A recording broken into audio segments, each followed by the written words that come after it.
This is Classic FM. Well, welcome to Classic FM Online with a very special guest with me this afternoon. It is pianist Daria van der Bercken, and a new name for Classic FM. Daria, you're very welcome. Today we're going to be talking about Handel. You've been recording some of his suites for originally harpsichord, but you've played them on the modern piano. And I was interested to read that you said when you first played them, you were instantly struck by their incredible beauty. Yes, that's exactly what happened. Well, first of all, I'd never heard the music before, and that is kind of strange when you're a professional pianist and you think you know your repertoire, and suddenly this music appears. And I had the sheet music, so I didn't hear it on CD. I had the sheet music and I put it on my piano stand and I played it through, and that was the first time I heard it. And suddenly this incredible beauty came my way, and I felt a very big urge to do something with that. I was very happy to encounter this music. You say rarely performed, which seems extraordinary when Handel is still revered as one of the greatest composers. So why do you think it's been neglected?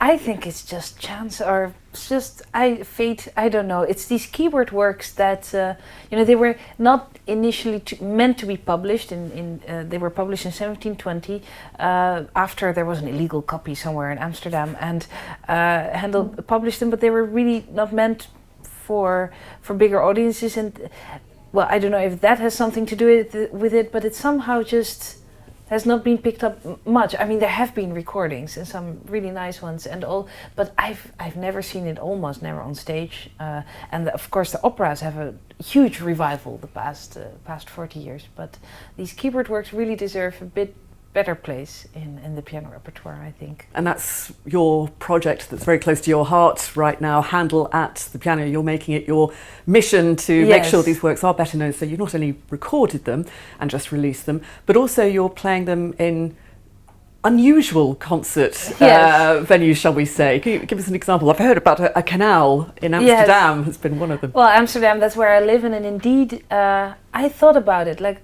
when I was struck with this music, I immediately thought two things. Indeed, I wanted to record it, but also to really share it with as many people as possible. And as you can sit in a hall and wait until people come, who usually come to the concert hall. But it needed to be different in this case. So I went, in the end, I ended up, for instance, indeed playing on a piano towed by a car through the canals of Amsterdam, or the streets. And this was a magical experience. For me, it was also incredibly new, because of course, it's kind of difficult to play, but the reactions of people and the direct kind of bond you get with anybody who listens was incredible. And I only played Handel, so I really wanted to do it very seriously and not just making a show out of it. And it kind of worked, and we made a movie out of that. It's on YouTube. It's called Handel Hits the Road, and it became very popular. So me and the cameraman who thought of this sort of thought, like, how can we continue this? And it was already winter. I was about to record them. I was about to record the CD, and somewhere in the winter, on a winter day in January, I was sending outside, inviting people in for a short Handel concert of 10 minutes. So I live in the center of Amsterdam, and people did come in, random people. I also invited my neighbors and shop owners in the street, from whom I sort of thought, well, you might not have heard this music before. And it was actually incredible.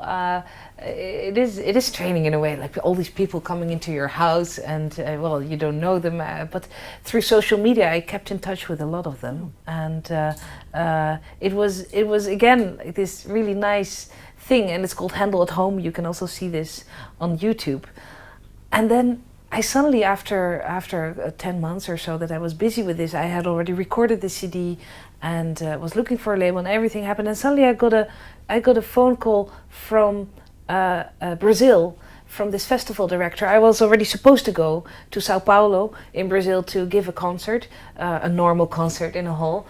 And what happened was that he asked me, well, are you afraid of heights? And I said, well, I really don't know. And I really didn't know.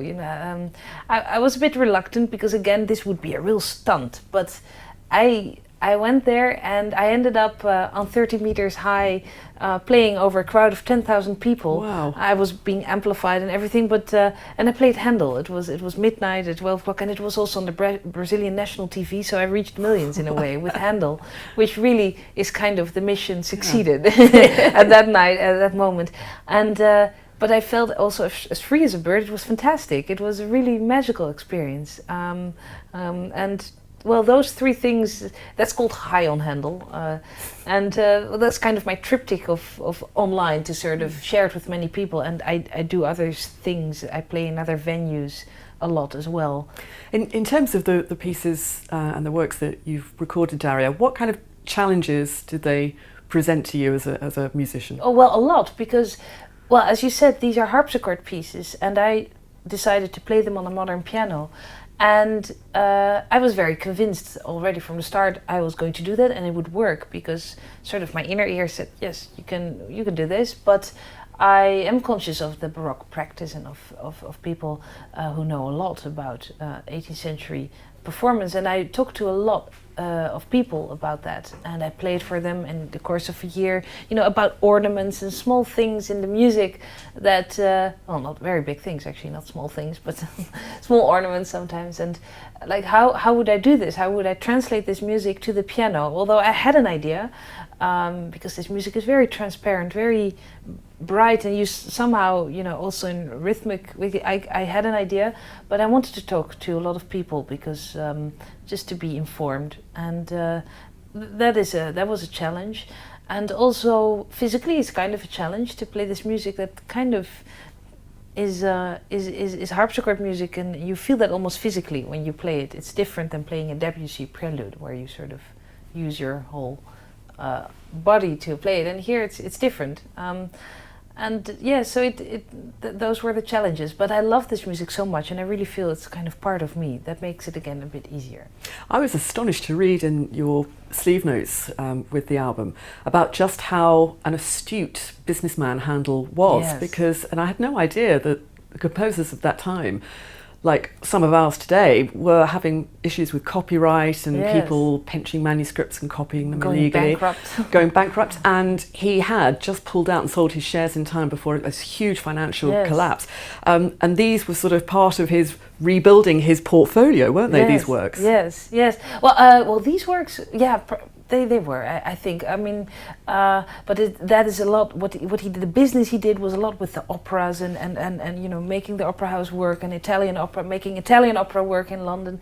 And I was astonished also and fascinated by him being such a businessman and writing this divine music at the same time, and just being able to do that. And I don't know of any other composer, from around that time that was like that, working like that. And when with the person who wrote the sleeve notes, we were both also very intrigued by the financial crisis which was there, which is kind of something which was very recognizable. and all these things. And I'm fascinated by the figure Handel and what he did in life. And indeed.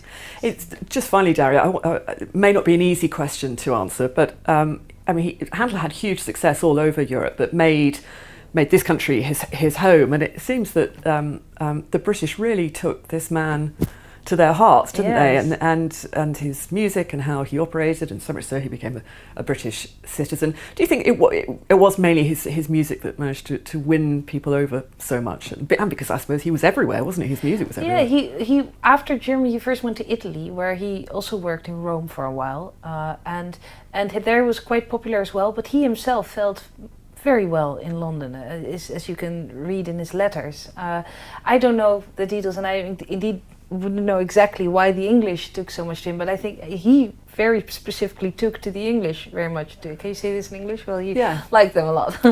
And then he actually even had a problem when George II, I believe, became king, because he was first in Hanover, where Handel actually left. So that was kind of difficult, but he really stayed there. I think he just made good friends at the start, or saw business also work well, or the opera things he wanted to do. Me myself, I'd like to know more about that or figure it out. And actually, it's so nice to be in London to have that opportunity to visit also the Handel House and to talk to people who know much more about it. Well, we wish you every success with the album. It's a delight to listen to, and with your Handel at the Piano project. Daria, thank you very much indeed. Thank you very much.